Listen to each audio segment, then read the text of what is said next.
இனி நடந்தா ஜிஎஸ்டி, உட்காந்தா ஜிஎஸ்டி, பேசினா ஜிஎஸ்டி, ஏன் மூச்சு விட்டா கூட ஜிஎஸ்டி போடுவாங்க போல இந்த ஜிஎஸ்டி அம்மா. அறிவு இருக்கா உங்களுக்கு? யாரை பார்த்து கேட்கறேன்னு தெரியுமா? இதை வச்சு ட்ரோல் பண்றாங்களே, இதை வச்சு மீம்ஸ் பண்றாங்களே, அப்புறம் இதை வச்சு அரசியல் பண்றாங்களே, அவங்கள பார்த்து தாங்க கேட்கறேன். எதனால இப்படி பேசுறேன் அப்படின்னா, ஆக்சுவலி இது இன்கம் டேக்ஸ் நோட்டீஸே இல்லைங்க. ஆனா சில அரசியல்வாதிகளும் மீம்ஸ் போடுறவங்களும் போடுறது, பானிபூரி விற்கிறவனுக்கு ஜிஎஸ்டி போட்டாங்க, பானிபூரி விற்கிறவனுக்கு இன்கம் டேக்ஸ் நோட்டீஸ் அனுப்பிட்டாங்கன்னு சொல்றாங்க. ஆக்சுவலி இது ஜிஎஸ்டி ரிஜிஸ்ட்ரேஷன் பண்ணல அப்படிங்கிறதுக்காக அனுப்பப்பட்ட சம்மன். இந்த சம்மனை தவறா இன்கம் டேக்ஸ் நோட்டீஸ்னு கண்டென்ட்டை மாத்தி ட்ரோல் பண்ணவங்கள பார்த்தோம். மீம்ஸ் கிரியேட் பண்ணவங்கள பார்த்து நான் கேட்குற விஷயம் என்ன அப்படின்னா, உண்மையை சொல்லுங்க, உங்களுக்கு அறிவில்லாம தப்பா சொன்னீங்களா, இல்ல மக்களை முட்டாளாக்க ட்ரை பண்ணி அரசியல் பண்றீங்களா?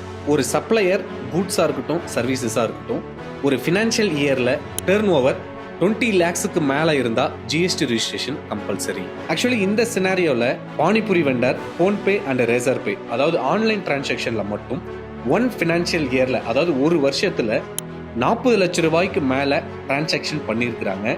அதனால சரியான டாக்குமெண்ட்டை ப்ரொடியூஸ் பண்ண சொல்லியும் அந்த பர்சனை நேர்ல அப்பீர் ஆக சொல்லியும் அனுப்பப்பட்ட சம்மன் தான் அது.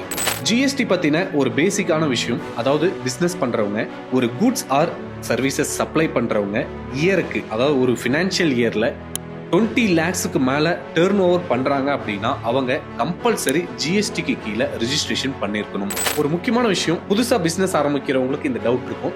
என்ன அப்படின்னா, 20 lakhsக்கு மேல டர்ன் ஓவர் அப்படின்றது 20 lakhs ப்ராஃபிட் வந்தால் தான் ஜிஎஸ்டி ரிஜிஸ்ட்ரேஷன் பண்ணணும் அப்படின்றது கிடையாதுங்க. உங்களுடைய பிஸ்னஸ் ஃபினான்ஷியல் இயரில் 20 lakhsக்கு மேலே டர்ன் ஓவர் நடந்தாவே ஜிஎஸ்டி ரிஜிஸ்ட்ரேஷன் கம்பல்சரி.